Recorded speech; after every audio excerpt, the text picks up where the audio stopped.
Chief Minister Conrad Sangma today said that the MDA government has been the most proactive in addressing demands for inner line permit, inclusion of Khasi and Garo languages to the 8th schedule, and resolving the interstate border dispute. He made the statement while responding to a query regarding the protest march held by the Hinyotrab Achek National Movement outside the main secretariat building, Shillong, earlier today. The Chief Minister also informed that discussions are on for the use of Khasi and Garo languages in the Assembly.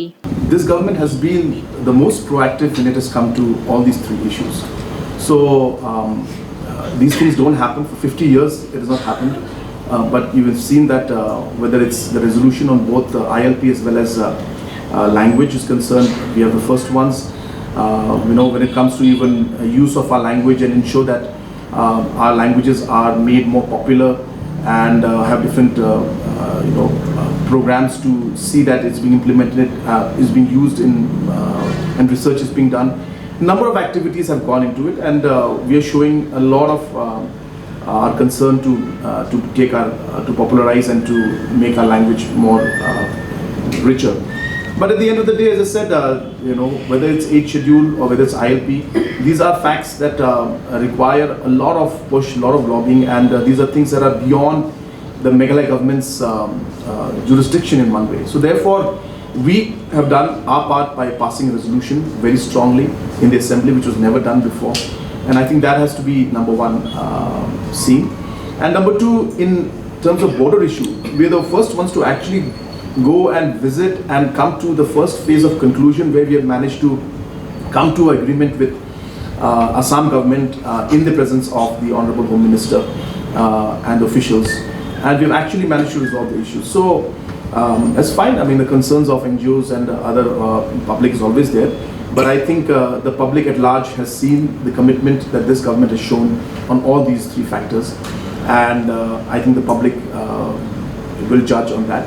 And they know, the public knows at large how we have taken these three issues with highest and top priority. In fact, I have had multiple discussions with a lot of our leaders, and I have had multiple discussions with the Honorable Speaker also of the Assembly. And we are of the very strong opinion that to certain extent, maybe like in terms of the motions and different resolutions, the debates that take place on the governor and the budget, maybe not question hour immediately, but certain areas along with the translations, even in the Assembly, both Khasi and Garo language should be allowed to be spoken.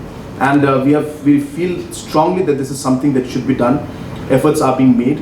I hope that we will be able to move this very, very soon.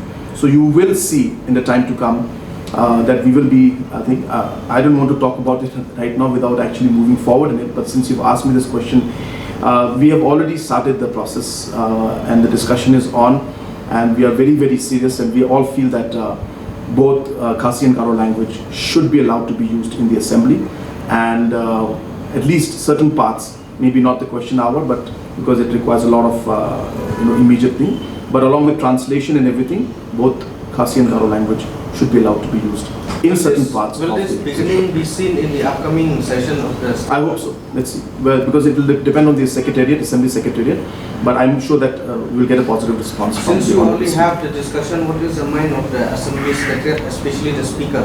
Yeah. So as I said, it's positive.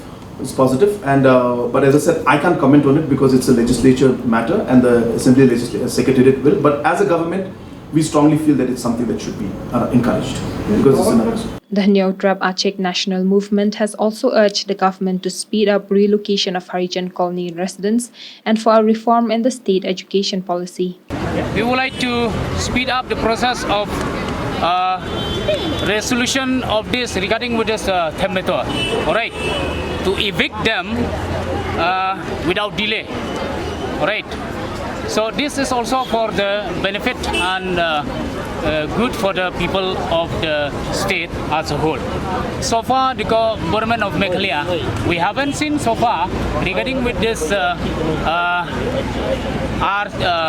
right to education, all right, that the central government has to implement. So far, we haven't.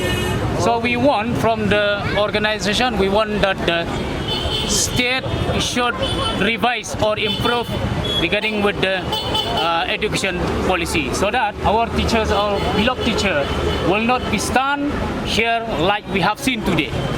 Okay.